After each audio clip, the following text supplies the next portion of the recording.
Good evening, everybody. Thank you so much for making time to be here tonight. And for those who are listening to the recording, our episode number 3 of Spotlight on Strategy series. Today, we're talking about leveraging idea management for higher performance. In the first 2 episodes, we talked about the role that clarity and alignment play in performance management. And then we did a deep dive into what can enhance our performance overall. I am Dr. Rhonda Farrell, the CEO of Global Innovation Strategies, an international 30-plus year consultant and coach, bringing you ideas to help you and your business thrive. Tonight, again, we're going to be speaking about idea management and how this can be an organizational strategy supercharger. When we look at idea management, really we're talking about harnessing the superpowers of each of your leaders and your workforce, your partners, your customers, your clients, as well as your C-suite and your board. And if you have a board of advisors, they can be involved too. What we're looking for here in idea management is to collect, analyze, and supercharge and accelerate your organizational performance, both from a revenue perspective, as well as an impact and a value creation perspective. So all slightly different formulas for looking at performance of an organization, some more meaningful to the C-suite and the board, others more meaningful to the leaders and the staff, and then others, again, more meaningful to the market inroads or product and service inroads that you're making through your innovation, your IP, and your deliverables.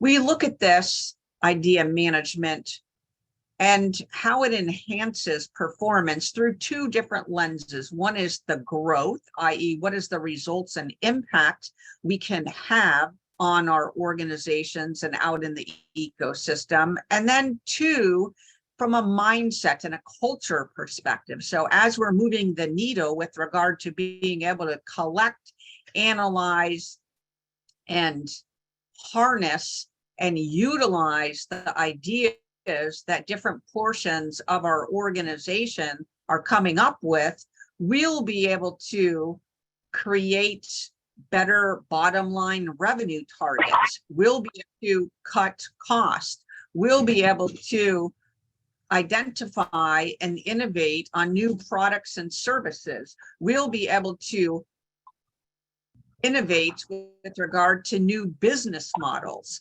We'll be able to put into place practices that allow us to problem solve at a deeper level and to look at problem prevention. So with regard to idea management and growth, we want to look at our organization holistically. And the best way we can look at our organization holistically is through the lens of our mindset and our culture shifts. So we want to drive deeper levels of engagement. We want to drive deeper levels of diversity of thought. We want to bring different people to the table so that exercise by exercise, challenge by challenge, Shark Tank by Shark Tank, etc., we're moving the culture towards harnessing more and more of the superpowers of our leaders and our staff, and really embedding these innovation tools, techniques, and methods within our culture so that we don't continuously have to re-engage or restart an innovation offering. We just look at performance through the lens of innovation, harnessing idea management type exercises or tools in the innovation toolkit to get heightened performance. Again, it can be as mature as you want to move the needle on with regard to that. But oftentimes organizations start out small, and we look at that through what can we do to shift the culture by breaking down barriers, and what enablers can we harness as we're doing that. So I'll open it up to our attendees to really talk about perhaps what they have reported out in their organizations to see if they've been able to move the needle in this idea management area.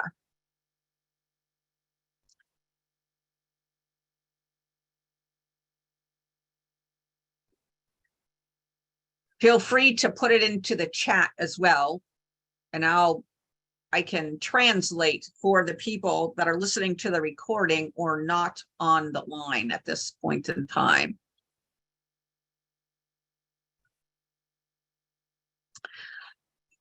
What we typically, hello. Hi, yes, Dr. do you have any you would like to offer with regard to idea management and how it's helped you move your organizational performance forward? So I don't know that I have any specifics around successes, but I really like the way that you have organized this in terms of talking about the mindset, because this is really what I have found one of the biggest barriers to idea management and the growth of an innovation culture is dealing with the mindset there that we have amongst the diversity that we bring into the organization. So we may have diversity within our organization, but it's a whole different matter to bring everyone together at the table and have them thinking outside of their siloed mentality and leaning into one of the things that you call out here, which is collaboration, and really looking at how you, I call it holding hands across the aisle, right? We have departments inside of our larger organizations, and the key word there is the two parts that I pull out are D and part. So we break our organizations into these parts, and a lot of times it's really hard to promote that innovation culture without a growth mindset present. So that is the observation I'd like to make. Yes, and Rebecca Mott just nailed it, right?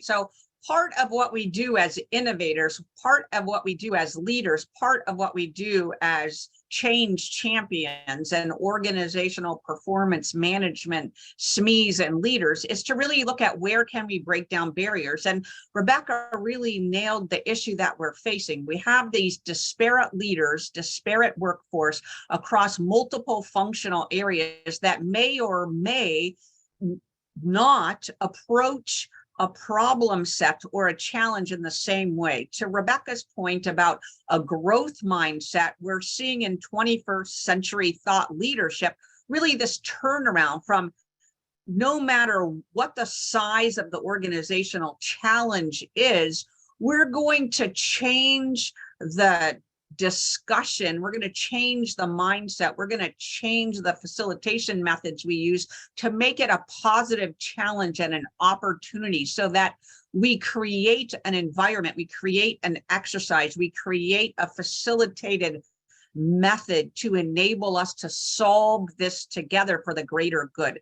And to Rebecca's point about growth versus fixed, it's really going to be how people are going to approach that. Number one, can they see it differently as an opportunity versus a challenge, an issue, and a risk, right? So can they see the positive side? Can they get on the other side that if we were to work this through, our organization is going to grow through this, right? If we look at any challenge, we're often say people bang their forehead against the wall trying to the tried and true methods that worked before, but new problems and new challenges and new opportunities require us to think and approach it differently. And there lies the paradox, is harnessing the firepower that is in the room from bringing together people across disparate functional areas and across disparate backgrounds and facilitating that interchange so that it's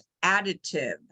And that comes with leadership and facilitation expertise, but it also goes back to what tools in our innovation toolkit are we harnessing? Can we get someone, actually all of them, to full engagement? Can we get them to a point where they're willing to crowdsource, so that if we take away, rise above, if you will, the blaming and the shaming and other times that often happens during a challenge or a problem discussion, and look at it from the opportunity, and we purely say, how can we leverage where we're at in order to springboard on performance and maturity across the organization? So again, on the growth side are the opportunities that arise on the outset of us having solved something together. On the mindset side is really what we're doing and looking at how we're looking at that challenge and or that problem to turn it into an opportunity so that we can not only succeed at the level we were before we encountered that particular opportunity, but springboard and exponentially enhance our performance of not only the organizational culture, but our products, our services, and harnessing the disparate parts at a greater level across our enterprise. The next thing we talk about here is really harnessing disruptive versus incremental innovation. And so when we really look at idea management, it is a strategy supercharger. It enables us to understand and align and get clear on our strategic goals and objectives, and it allows us to course correct if need be in order to answer the call for that opportunity. And we as leaders and staff have the opportunity during those facilitated sessions, during those conversations, harnessing our innovation toolkit to understand if we want to go disruptive, i.e. big 10x, 100x, 500x change or business model change, or if we want to go more incremental and we want to approach that in a continuous improvement innovation at a smaller scale. Really, it's about the appetite for risk at the leadership level and the appetite for investment and funding in what could be a brand new business model or idea, i.e. disruptive, that allows us to leapfrog the industry in some way, shape, or form. The next thing about supercharging through idea management and through this idea life cycle is we have to understand what it is, and we have to understand how to get our leaders and our staff behind it. So we'll talk about now the opportunity space and what we can leverage. What can we do for those of you who are new to this idea management? How can we approach this, right? So first and foremost would be for those of you who are change managements, going back and really creating a scenario, right? So we do our environmental scanning. We understand how many portions of the organization and externally how many organizations or enterprises are facing this type of challenge or issue. We look at what has already been done, and then we look at external or internal innovation scenarios and challenges that we can put in place to potentially address or facilitate our way through harnessing idea management tools and techniques to move us forward. So environmental scanning, startup scouting, trend management, technology management, it all tells us what exists within our current state, both within our organization and the ecosystem writ large. Then we're going to move to our strategic area. We're going to understand what is our North Star. Where did we say we wanted to move the needle to, and how far and how fast? And then we're going to look at what others are doing in that space. And this gap analysis is really what's going to inform, are we going to go disruptive or are we going to go continuous? And through that lens, we may want to take a step back and say, we want to harness our tools and techniques to enable us to arrive at both conclusions. And then we prioritize and fund those that have the most short, medium, and long-term advantage to the organization. So idea management from a strategic foresight and from a, do we go disruptive or do we go smaller, from a continuous innovation, continuous improvement perspective, is not an either or equation. We can come to the realization, harnessing that strategic framework and our idea management tips, techniques, and tools, that we want to do both. And we can talk about the ways that we can achieve strategic alignment through a road mapping exercise that allows us to speak to short-term, medium-term, and long-term solutions. So the way we approach it is, where to play is really that current state and the analysis of opportunities. The how to win is really us, the organization, the facilitation, the leaders, the board, the experts, harnessing tools, tips, technologies. So technology, people, and process in this case, that fall within that idea management spectrum to allow us to align more cohesively to our short, medium, and long-term strategy, to create a analysis of alternatives. We'll call that the innovation roadmap, for us to choose and select our funding and our piloting model. So where do we wish to execute? How to win is, again, looking at how to align strategy, how to align methods, how to rack and stack, prioritize, and weight for decisioning and funding to enable the innovation roadmap to be built out for a certain time horizon that our executives and our staff typically work together to achieve. Oftentimes the board will have a pot of money focused on innovation that they choose to invest strategically, given the priorities of the clients that they're serving and given their strategic investments in technologies, et cetera.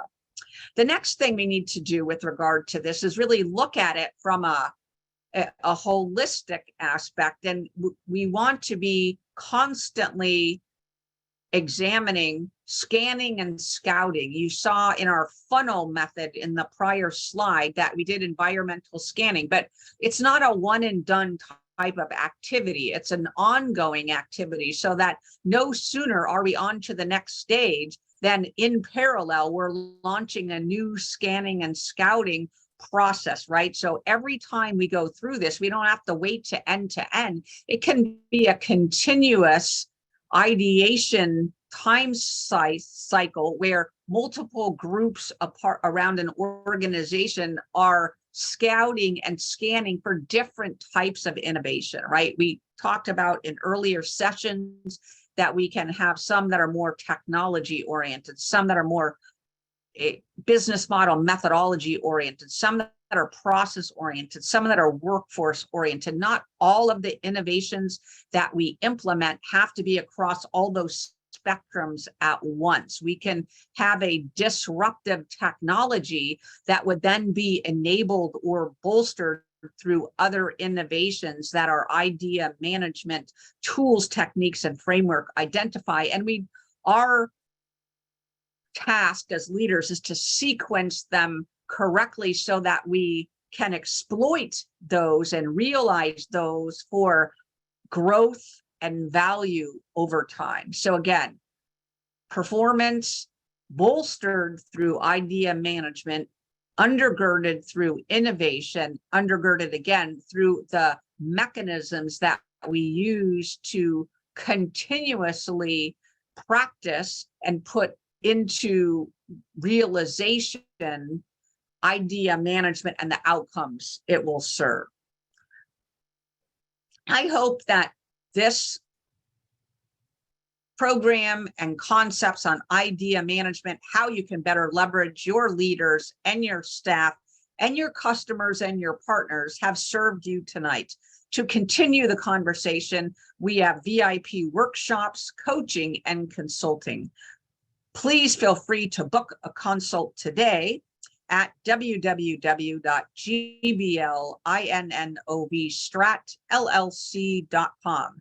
You can reach me, Dr. Rhonda Farrell, at CEO@globalinnovationstratllc.com. For those of you on the line tonight, we so appreciate your attendance, your words of wisdom, and not only that, your thought leadership in being able to pilot and put into practice all of these wonderful tools, techniques, and tips, and allow us to practice real-time, disruptive, and continuous innovation. For those of you on the recording, we look forward to having you attend live at our next session that will be on the 8th of March at 5:35 p.m. Eastern. This is Dr. Rhonda Farrell signing off for our Spotlight on Strategy episode number 3. We wish you a great week, a great weekend, and we'll see you here next week for episode 4. Good night, everybody.